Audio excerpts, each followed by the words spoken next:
Hey everyone, welcome to another Tech Tip Tuesday, where we're discussing tech tips that are useful for you in your everyday life and in a way that are easy to understand. All right, let's get started.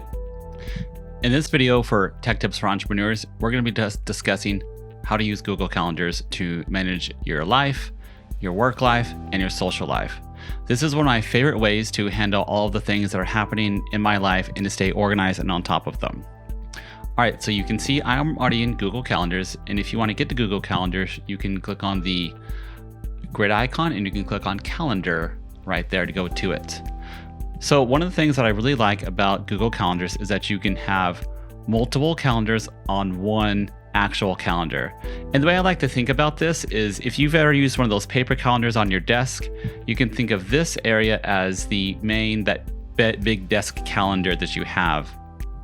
And on that desk calendar, let's say you wanted to use multiple colors to denote different parts of your life. And that's basically how Google Calendars works right here too, is this is the big main calendar, and then I can have multiple calendars on here that show different parts of my life. So you can see I have a couple different calendars. I have life, birthdays, exercise, reminders, social, and these are the main ones that I use right here. So you can see that my life ones are in dark blue. You can see I have social in gold, and then I have exercise right here. And what this is useful for is, let's say I want to see what my calendar looks like without the social events. I can uncheck this box and it's going to take that off, and I'm just seeing my life and exercise calendars right here. And I can add that back and it shows me that as well. So that's really handy when you're trying to, if you want to unclutter your calendar, or if you want to see what your calendar looks like without all the other obligations that you have on your calendar. Next, we're going to talk about, you can see I have two different time zones on here. So you can see I have the California time zone, which I'm in, and then I have the New York time zone, which makes it a little bit easier when I'm scheduling with people in different time zones. That's also a really handy feature to have. Next, you can see up here in the top right corner, I can change how many days of the week that I'm seeing. So I can have it show a day view, I can have it show a week view, a month view, or even a year view, which can be really handy if you're scheduling out for long-term situations here. I tend to keep mine on week view as it's the mode I like the best. Now, to create a calendar event, you can just click anywhere on the calendar, or you can click on this create button right here, and you type in the name of your event, and then you can add guests. You can do everything right here.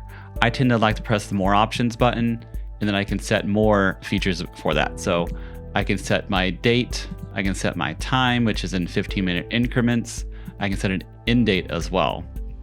Additionally, I could set this to be an all-day event, and then I could do a repeat event. Maybe this is a daily, weekly event, and you can see so on and so forth. Custom is also really useful, as it is a good way to do a repeating event. So you can see that I could set this to be 2 weeks, and that means it's going to show every other week as opposed to every week. And this is useful if you need to do custom events like so. Additionally, if you have certain days of the week that you want to do that, you can also do it right here. And you can also see that it can repeat. You can set the custom repeats. Maybe it's after a certain amount of occurrences or on a certain date. Next, you can set a location. You can do a reminder and however many reminders or notifications that you would like to do. You can set what calendar it needs to be on, and even what color you want it to be on. And then you can set a description to kind of help remind yourself, or put like meeting notes or any type of other attachments in this. Next, you're going to go ahead and you can add any guests by typing in their email address right here. And that'll actually send them a email notification to their inbox to click yes on or no. And you can actually give guest permissions right here as well. So that's also something that's super handy. So I'm going to go ahead and click close on that. And then that's going to wrap it up for Google Calendar Basics.